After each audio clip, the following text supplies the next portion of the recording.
అద్భుతమైన ఇసుక దుందుల కూర ఎట్లా చేయాలో చూద్దాం. ఇసుక దుందులు దొరకడమే అరుదు, దొరికినప్పుడు ఎంత రేట్ అయినా తెచ్చి వండేసుకోవడమే.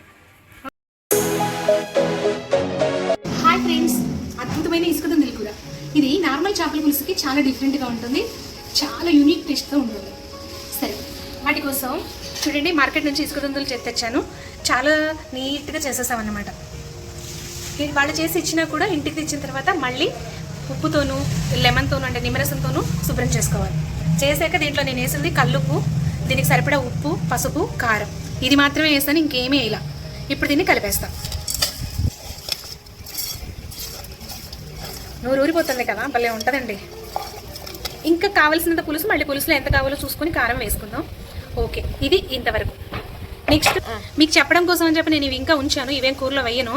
అంటే ఉల్లిపాయని 2 ఉల్లిపాయలు తీసుకొని కాల్చిన వాటిని చల్లారిన తర్వాత ఇదిగోండి, ఈ 2 పొరలు ఉన్నాయి, తీసేసి కావాలంటే ఈ పొర కూడా వేసుకోవచ్చు కొద్దిగా. ఓకే, వేసేసి ఇలా శుభ్రం తీసేసేసిన కాల్చిన ఉల్లిపాయలు, పచ్చిమిరపకాయలు, నెక్స్ట్ అల్లం వెల్లుల్లి కొంచెం రోట్లో దంచేస్తాను అనమాట దీన్ని, లేదంటే బ్లేడ్కి పడదు అని. ఈ కాల్చిన ఉల్లిపాయలు వీటిల్ని కలిపి మిక్సీ పట్టాలి. చెప్పాను కదా చాలా డిఫరెంట్గా ఉంటుందని. కాల్చాను కదా, కాల్చిన ఉల్లిపాయల నుంచి కదా, అందుకనే అన్నమాట ఈ ప్లేట్ మీద మస్తు. సరే, పచ్చిమిరపకాయలు, ఇంకోటి పచ్చి ఉల్లిపాయలు, వీటిని నేను కాల్చలేదండి, ఇవి పచ్చివే, పచ్చి ఉల్లిపాయలు, పెద్ద ఉల్లిపాయ. ఇక్కడ మీకు కనిపిస్తుంది కదా, ఇదేంటి చింతకాయ తొక్కు. చింతకాయ మనం జాడీలో పెట్టుకొని ఉంటాం కదా, ఆ తొక్కు అన్నమాట. ఇది చాలా యూనిక్ టేస్ట్ ఇస్తుంది. ఇవి ఎప్పుడు వేయాలి? వీటితో పాటు మీ పులుపుకు తగ్గట్లు నేనైతే దీనికి కొంచెం ఒక పెద్ద నిమ్మకాయ అంత, ఎందుకంటే ఇది కూడా పుల్లగా ఉంటుంది కదా, దానికోసం ఒక పెద్ద నిమ్మకాయ అంత చింతపండుని నానబెట్టేసి ఉంచుకుందాం.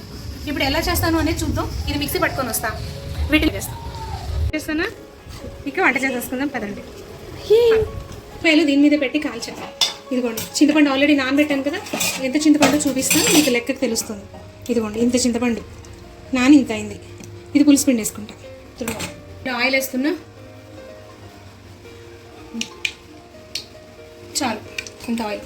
చూడండి, నార్మల్ చేపల పులుసుకి అయితే కొంచెం మెంతులు వేస్తాను. ఇప్పుడు నేను మెంతులు వేయట్లేదు. నేను వేడెక్కిందా? ఎస్, వేడెక్కింది. ఇప్పుడు మొత్తం ఈ పచ్చి ఉల్లిపాయలు వేస్తున్నా. మీకు మొత్తం పచ్చి ఉల్లిపాయ వేయడానికి, కాల్చిన ఉల్లిపాయ వేయడానికి రుచిలో తేడా తెలుస్తుంది. ఉల్లిపాయ మాత్రమే వేసానండి. ఇప్పుడు ఉల్లిపాయ వేపేస్తున్నా. తర్వాత మొత్తం వేగేది కాదండి, కొంచెం వేగిన తర్వాత ఒక 1/2 మినిట్ అనమాట, అంతే. ఇప్పుడు ఈ మిక్సీలోంచి మనం ఉల్లిపాయ, అల్లం వెల్లుల్లి పేస్ట్, కాల్చిన ఉల్లిపాయ, అల్లం వెల్లుల్లి వేసామా, ఆ ముద్ద వేస్తున్నాం.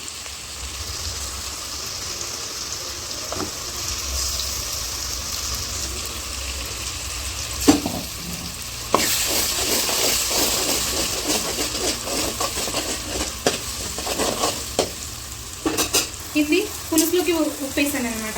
చూడండి, పులుసుకు సరిపడా ఉప్పు కూడా వేసాను, కలుపుతూ ఉన్నా.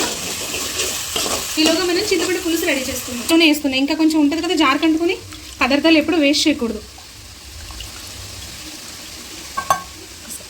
ఇందులో ఇంకా ఏమీ లేదన్నమాట. ఓకే, నూనె పైకి వస్తుంది. నూనె పైకి వస్తే ఇంకా ఆపేసి వేయాలన్నమాట. ఇంకా చింతపండు పులుసు పోయాలి. మిరపకాయలు ఇప్పుడు వేయకూడదు, మిరపకాయ ఎక్కువ ఉడితే ఫ్లేవర్ పోతుంది. ఇంకా చాలండి, నూనె పైకి, ఇదిగోండి నూనె పైకి తేలింది కదా, ఇలాగా చాలు. ఇప్పుడు పిండి పెట్టుకున్న చింతపండు పులుసు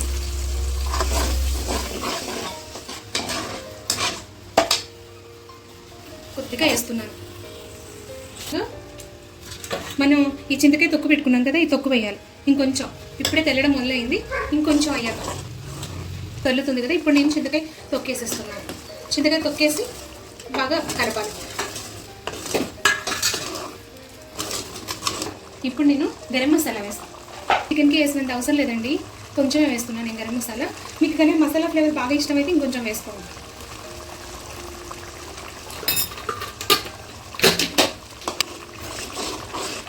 పచ్చిమిర్చిలు వేస్తున్నాను. పచ్చిమిర్చి కారం తక్కువగా ఉన్నాయి, ఇంకో 4 వేస్తాను లాస్ట్. ఇంకో ముక్కలు కూడా వేసాక వేస్తాను. ఇంతవరకు అయితే సరిపోయింది. ఇప్పుడు చేపలు వేసాను.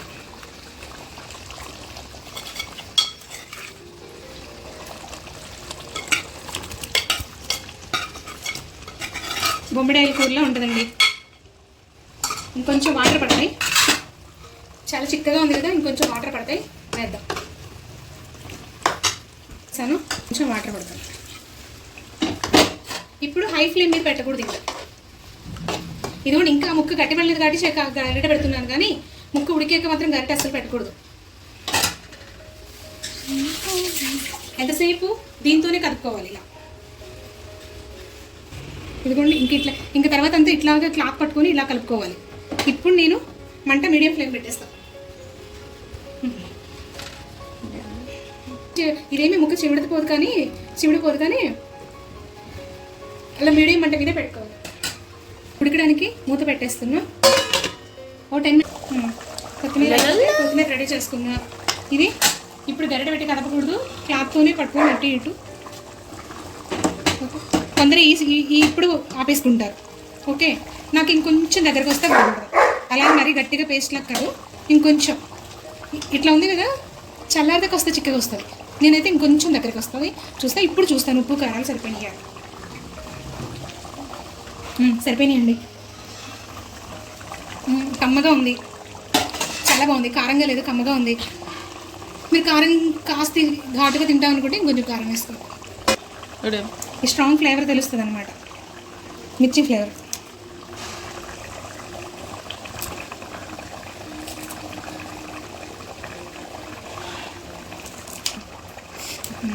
ఇంతే అండి.